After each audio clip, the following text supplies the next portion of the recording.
We ask the questions. What is needed in the world? Is that going to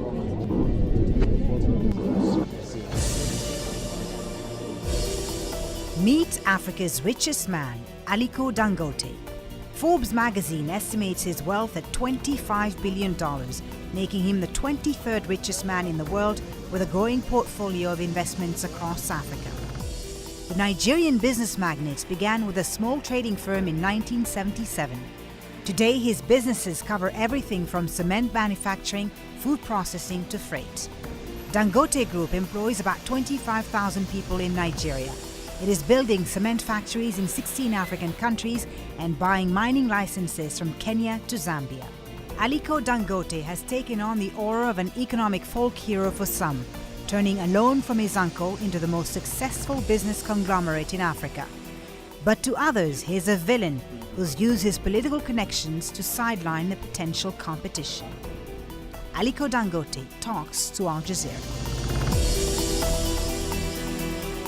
Aliko Dangote, thank you very much for talking to Al Jazeera. Thank you for welcoming us into your home here in Lagos. You're very welcome. Your story, Aliko Dangote, says what is possible about Africa. Tell us about your journey to success. How were you able to turn a loan from your uncle into the most successful business conglomerate on the African continent? You know, I mean, Africa is full of opportunities. And I think what we did was to actually to harness fully the opportunities that, we met on the ground. I mean, we've done quite a lot in various areas. We started first, with trading. After succeeding with trading, now what we did was to go into manufacturing, which is normally a very difficult area, especially from this part of the world because of lack of power. Right.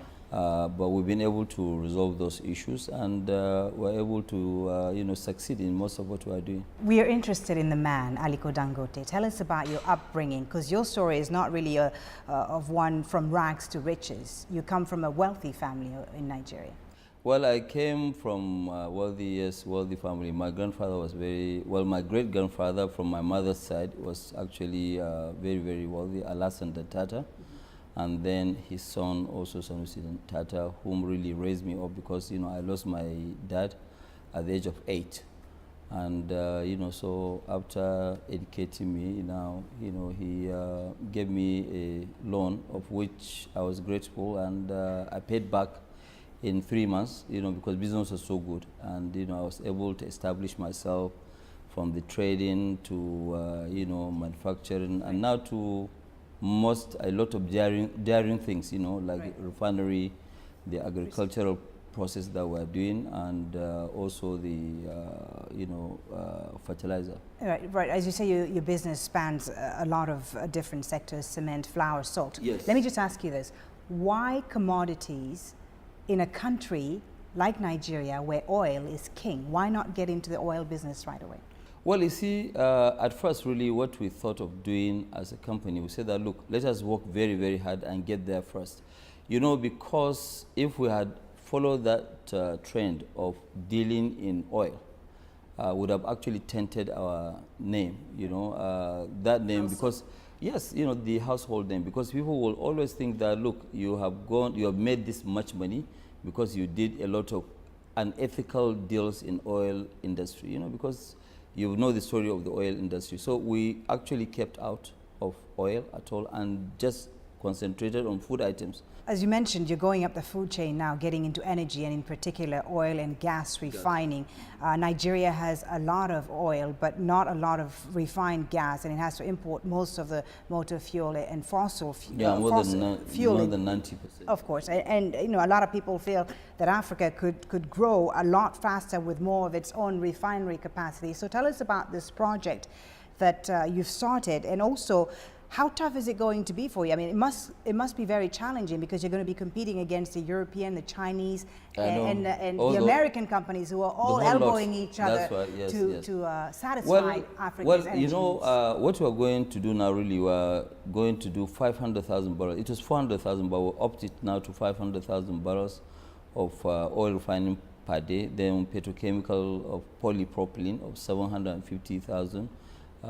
Metric tons. I know that, yes, it's very, very challenging, but that's what we like. In Dangote Group, we like challenging things, and we like to make sure that we do things where we'll make our country proud and also self-sufficient. So once we do this, Nigeria will never ever import any oil at all. No petroleum products, zero. We'll meet up the full capacity, and we've taken up a land that will allow us to grow 3 times. So we have plans of also further growth. But the challenges, I think, will be able to surmount most of them because, number one, we're a local domesticated refinery. So most of the logistics cost will not be there. And then we don't have to pile up a lot of petroleum products, in stock because the refinery is there, it's working. Obviously, yes, maybe we'll have about 15, 20 days of reserves, but that's it. Let me talk about the foreign investment in this country, in China in particular. China's presence on the African continent is huge. China has ramped up its investments in Africa. Is China's presence, in your opinion, a win-win for Africa, as they put it? I think it is a win-win situation. We happen to deal with a lot of African, Chinese companies, and we've been doing very well as contractors. But I see most of what is happening, the Chinese are coming here mainly for mineral resources, for what they need. But setting up local domestic industries, I'm not really seeing Chinese people participating in local domestic industries. They are very big in construction, they are very big in providing infrastructure, but really bringing foreign direct investment, they are not as much as the Europeans. Because a lot of African businessmen, especially at the local level, complain about the Chinese competition. Well, they complain about maybe different competition. Competition in the sense of maybe smuggling of textiles, for example, in Nigeria, because they don't have textiles here, but they are smuggling it in here, where they have killed most of our domestic local textile industries. But participating in the real economy, I've not really seen Chinese doing much there. Why do you think Africa can succeed without relying on the foreign investments like the Chinese investment and the European? Africa, can they really do it? Because nobody can do that. You see, what we need to do as Africans, first of all, is to show that confidence that yes, it is possible. It can be done, and then the foreign investors will follow suit. There is nowhere on earth where foreign investors will go and create an economy or make that economy great. No. The local people must move first. Right. When they move first, then they will be supported by the foreign investors. The richest man in Africa for the 4th year in a row, Aliko Dangote, 23rd on Forbes' rich list around the world. How does it feel being so in a continent which is, for the most part, still afflicted by poverty? Well, it feels a little bit odd, yes, it's true, but then it gives you a lot of thinking and responsibilities. You say, okay, fine, what do I do to impact humanity? And that's why we do quite a lot in terms of our foundation. We spend average of about $100 million in Dangote Foundation, which we set up in 1993. And then again, I've just did additional endowment to the foundation, which was $1.25 billion. With that, yes, we do that on the philanthropic side. But then, in terms of creating of jobs, we now have this farm which we have developed. I mean, we're doing almost about 120,000 hectares of rice land, and then we're doing 260,000 hectares of sugar, which we are targeting to do 1.5 million tons of sugar in the next 5 years. This will create 180,000 jobs. So you feel like you're giving back, you're doing enough? Well, we're giving back because we're creating quite a lot of jobs. We're not doing like other Africans where most of the money is in the bank. Right. We don't keep any money in the bank. Whatever we have, we fully invest, and we keep on investing. And that's what we do. Let me ask you something a bit more personal. How do you stay grounded? I mean, you seem like a very simple and humble man. Usually in Africa, when people are rich, they tend to flaunt it. I speak here from experience. How do you stay grounded? Which experience did you have? I wasn't rich, unfortunately.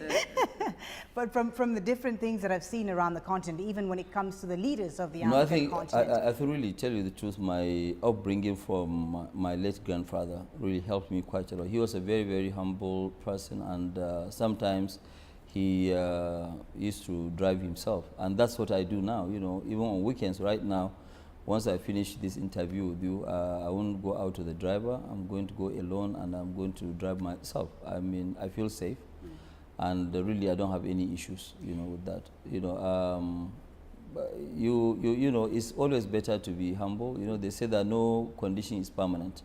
So I want to always run my life, whether I have money or I don't have money, I can run it, and it's true. I'm sure your life is more expensive to run than mine. I don't know about that. Well, I'm sure. Nigeria is Africa's #1 oil exporter, as we've said, but also probably the largest importer of petroleum products. A paradox, because really it's a system that's full of corruption. There's no denying it. So you've said, and I've heard you say this in several interviews, that corruption doesn't stop business. What do you mean by that? Well, corruption doesn't stop business. There's no, actually, there's no country without corruption. Even our own in Africa is well pronounced because we have very weak institutions. You know, what you need are very, very big institutions so that when you cross the line, there's somebody that will deal with you squarely.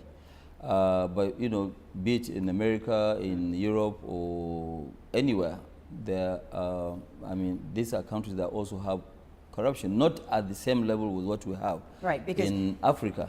But in a country like Nigeria, for instance, sorry to interrupt you, Nigeria is ranked 144 out of 177 on Transparency International list of corrupt countries. Okay, I don't know the number. But it's known to be a notoriously corrupt country. So my question is, your journey to the top in a system that's notoriously corrupt, you must have had to pay some kickbacks and so on.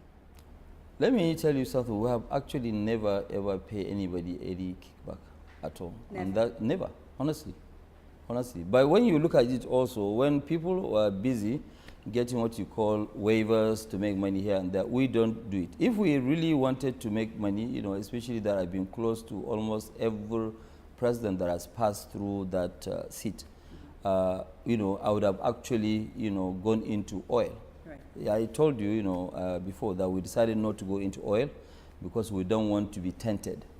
You know, so you don't have to pay. It's not everybody. When you say yes, you cannot generalize that, yes, it's a corrupt nation, everybody is corrupt. No, it's not a generalization, but the reality is that. It's true, but you know, there are also a lot of people who are busy fighting the corruption. Some are fighting it, some are, you know, trying to expand it, you know, but I think the government is also trying quite a lot to stop, but it's true, it's an issue that has been on for a very long time.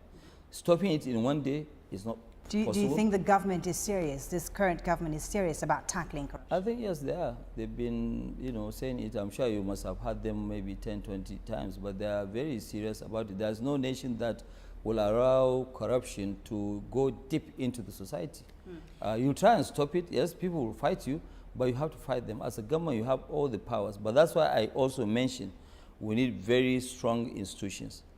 Very strong institutions will help Africa a lot. And Africa lacks these strong institutions. Right. You've alluded to this, that you've been very close to the Nigerian government. They've supported your venture. At one point, your company had exclusive imports rights in sugar, cement, and rice. No, we have never had exclusivity. But you have, there was nothing like exclusivity. There was nothing like exclusivity? Nothing whatsoever. So nobody, in fact, you know, right now, if you look at it, let me give you an example. We have invested heavily, maybe $6-7 billion in cement alone. But some people are saying, no, we're not happy because they are too big in the, you know, cement business. And this is what my question is. What do you respond to those who criticize you and say that you've benefited greatly of government favoritism, which has allowed you to collapse all competition and small business in Nigeria and establish yourself as a sole importer or manufacturer? What do you respond to those critics? Well, first of all, there was never any time where we were the sole manufacturers or sole importers or whatever of any item. It has never ever happened, only maybe during when we took risk. Let me give you an example. There was nothing like sugar industry in Nigeria. You know, and everything was imported, maybe small, the farming side. We took a risk in 1999 and opened up a refinery which we built with about $250 million then. Okay, so if we are the only ones having that sort of refinery, nobody was stopped. How can you say that somebody has given us a license? We are not giving a license to operate alone. Okay, what normally government will roll out, like right now, let me give you an example. Government has rolled out their agricultural policy on self-sufficiency in sugar. Okay, nobody is investing, maybe two of us.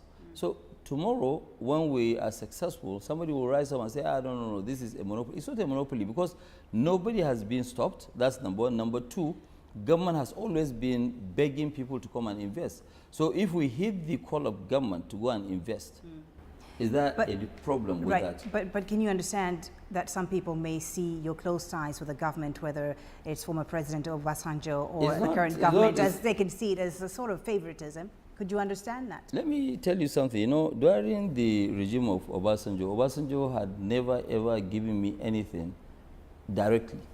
And, you know, I know that but you helped finance his campaign, according to it. No, well, you know, whether I finance his campaign, but when I finance a campaign for anybody, it has no relationship. There are some African presidential campaigns that, yes, we fund, or we are part of the funding, but we have nothing to do even in the country. What we are looking for is good governance. Okay, so today, for example, you know, during Obasanjo's regime, which favors were we given? The greatest thing that we have actually hooked on was that Obasanjo said that, look, importers of cement, we don't want to see any imported cement. What we want you to do is to make sure that you go and do a backward integration. Produce the cement locally. We have everything. And that's what we have been able to prove in 7 years. So does Aliko Dangote then epitomize the free market at work in Nigeria? Oh, yeah, we do. In fact, look, you see, today, I am also a co-chair of the Nigerian Industrial Revolution. I've served in Foreign Investment Council. So if I serve on that one, my own duty today as a Nigerian, not as Aliko Dangote, is to keep convincing people to come and invest in Nigeria. And I keep telling people that, look, Nigeria is the best kept secret. If I don't want competition, I'll just sit down and keep quiet. But I think the country is much, much larger than my interest. Right. Okay, so the more investors that we have, the better. The unequal distribution of the oil wealth has contributed to a persistent inequality problem between North and South. Yes, I agree. The poverty in the North is in stark contrast to the more developed southern states, and more people are unemployed and, as you know, illiterate in the North than they are in the South, which some people say is really then no surprise that extremist groups like Boko Haram continue to have appeal in some areas of northern Nigeria. So what are you, as Nigeria's richest man, doing to address this inequality? Are you investing in the North? Because it seems that no one seems to be interested in investing in northern Nigeria because of the rising insecurity in the region. What are you doing for your... What we are doing right now, we're investing about $2 billion alone in sugar plantations, you know, to make sure that we make the country self-sufficient. And 100% of this investment is up north. You know, almost about 55% of our cement production is up in the north central part of the country. In the northeastern and northwestern part of the country, that's where we're doing this sugar. In part of the north central, which is Niger State, and also Edo State, the northern part of Edo, we're also growing rice.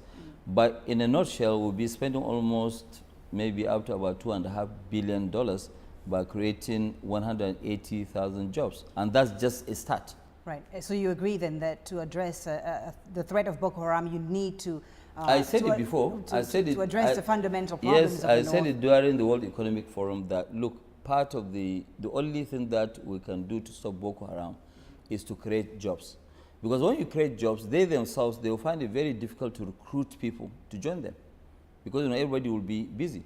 But you are right, it is also very dangerous to allow people to just sit down morning, day and night, 24 hours, 7 days a week, while they have nothing doing. Right. Yeah, definitely. I mean, it's a recipe for crisis. Nigeria recently overtook South Africa as the continent's largest economy, but you wonder how much direct investment can this brand new economy truly bring if Nigeria is still defined by insecurity? Well, what do the people, the investors that you deal with, the foreigners that you deal with, what do they tell you about this particular issue? Well, you see, it depends on the appetite of the investor. But I can assure you the insecurity and all the challenges that we're facing, it's true, we're facing. It's not good for me to tell you here that we're not, because it's a well-known stuff. But also, it does not stop people who really want to invest. Because the country is very large, they can invest in some. Do you think the government sectors. has handled this security issue well? I think they have tried, their best, but they need to do more. That's the truth. I'd like to talk about religion, a sensitive issue in Nigeria. You were educated at Al-Azhar University, which is the highest institution of Sunni Islam. What role has religion played in your personal life? I'm actually very, it's not always good. Whether you are a Muslim or a Christian, it's not good for you to be too extreme in your own religion. We all worship the same God. It's just different of beliefs. You believe in this or whatever. But religion is something that is between you and your God. And I personally don't believe that.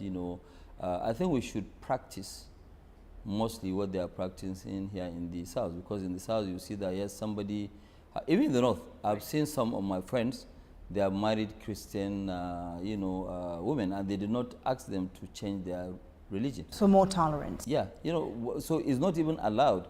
If you want to now go and marry a Christian, if I'm going to marry a Christian lady now, unless she believes in my religion, I'm not going to force her to change. What do you respond to those who blame religion for the social, economic, and political state of Nigeria today, who say that the lack of separation between states and religion is really the main problem in Nigeria today? Do you agree with that? No, I don't really agree with that.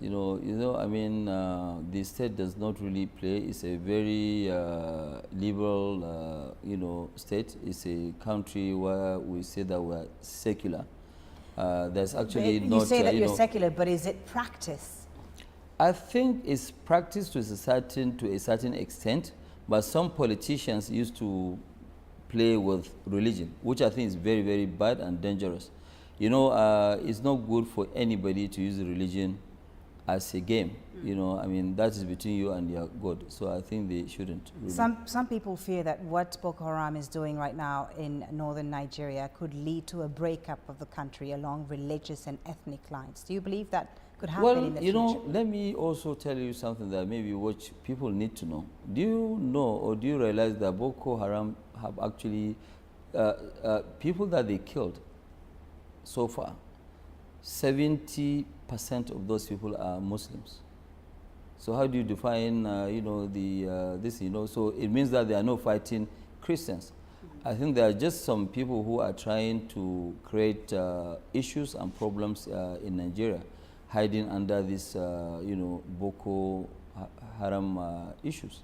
It is a pity, but I'm sure now everybody has woken up, and I'm sure everybody will do his best. It's not only government alone that will do it.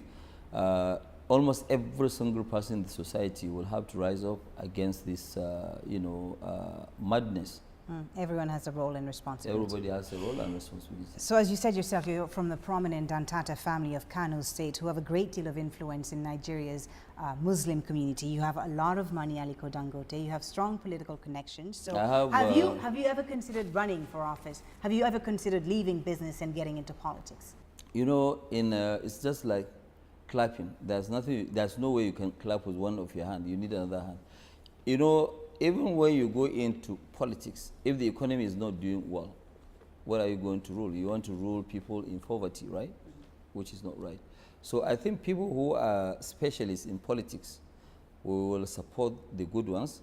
They will go and run the, the political side of this. My own role is to see how can I develop Nigeria? How can I create jobs? What gives me joy is how many people I've actually helped through job creation, through doing so many things, and in future I want to make sure that Nigeria is self-sufficient in rail lines, in power, in a lot of things. So I can do my own contribution. I don't have to become president of Nigeria to change. So those who say Aliko Dangote for president, you tell them? No, nothing. I've never heard that word. I'm only hearing it for the first time from you. No, I've read it many times. A lot of people think you can what you are telling me, I've never heard it, but no, to be serious, I don't have any intention of that. Aliko Dangote, thank you so very much for Thank you very much. Thank you for your time. Thank you.